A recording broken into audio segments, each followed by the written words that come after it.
So let's talk about Shavasana, one of the most important and beneficial poses in yoga.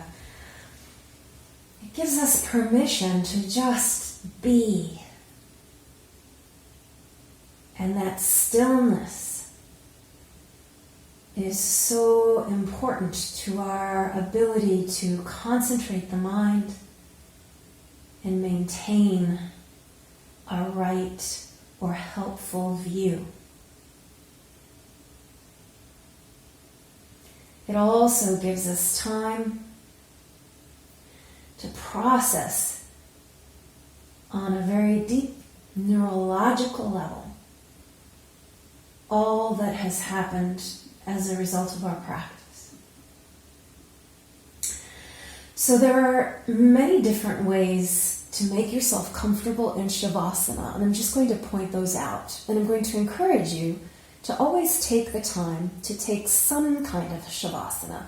You know, if you practice for a half an hour, then 5 minutes of Shavasana.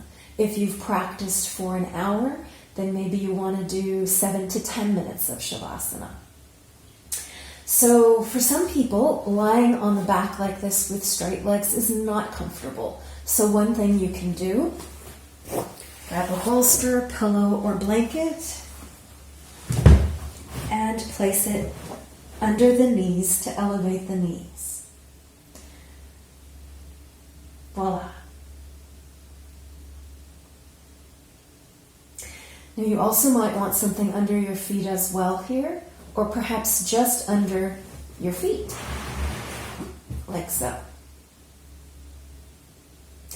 The other thing that happens a lot for people in Shavasana is this. Chin jutting out. It's not comfortable for the head.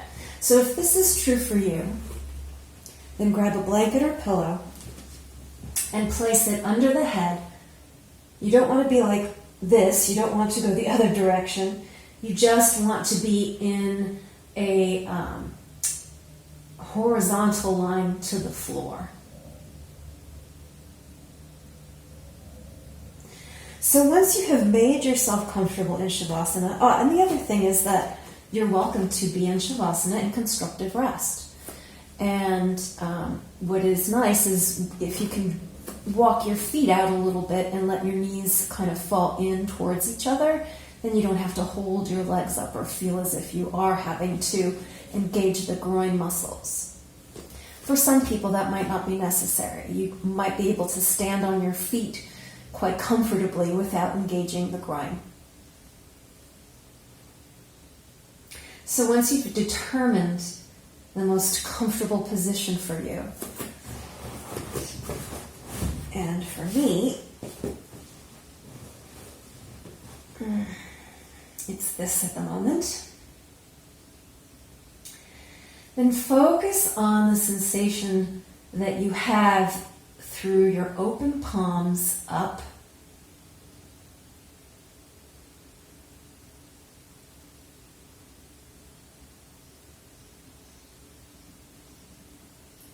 Allow all the muscles and tissues along the back line to soften.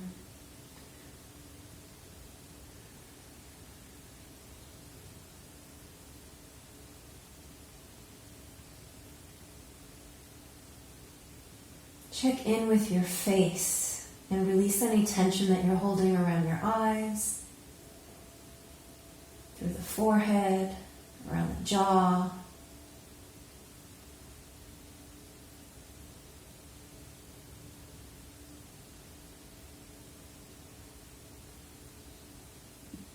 Relax your tongue. Some people prefer to drop the tongue into the mouth, and others prefer to have the tongue resting along the top ridge of the mouth.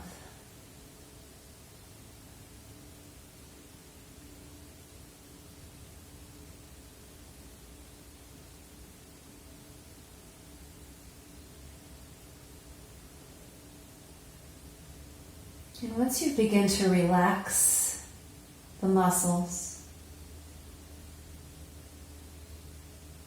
and have maybe felt through and been aware of the heaviness of the bones,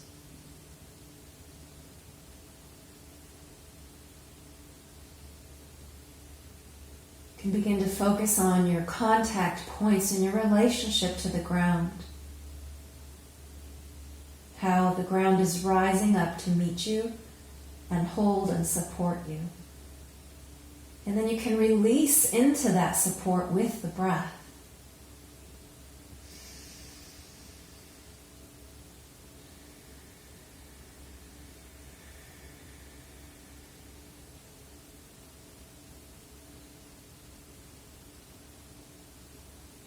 And then with each breath, allowing that exhalation to take you deeper into relaxation and letting go.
Now when it's time to come out of Shavasana, the habit for some is to come out of it quickly, or to come out of it without really a gentle care for the body. So you have some options here. The best thing is to prepare the mind for movement and then begin to move the fingers and toes in some fashion. I also really like to kind of press into the floor with different body parts and feel that stirring, that pandiculation that gets me prepared for movement.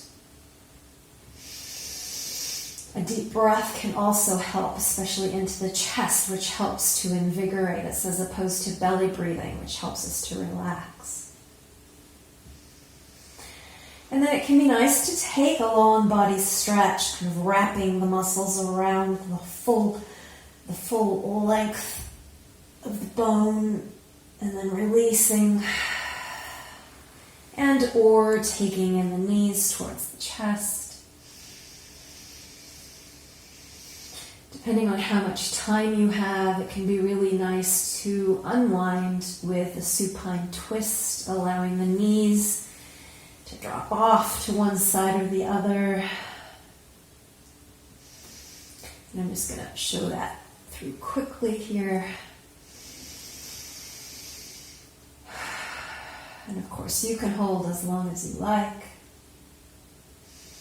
Now, for some people, it can be really nice to roll on the back, especially if you're on a soft enough surface rather than a hard floor. And that can just look like this. And you can come up into a seated position that way.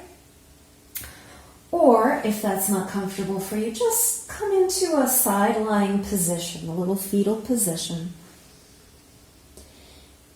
And take a moment here as well, rather than rushing right up to a seated position. Just breathe, adjust, feel.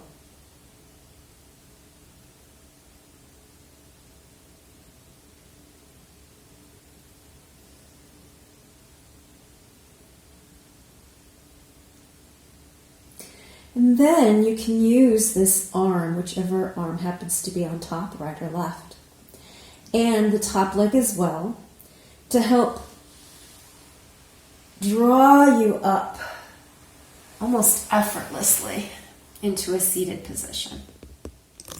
So that is the art of Shavasana.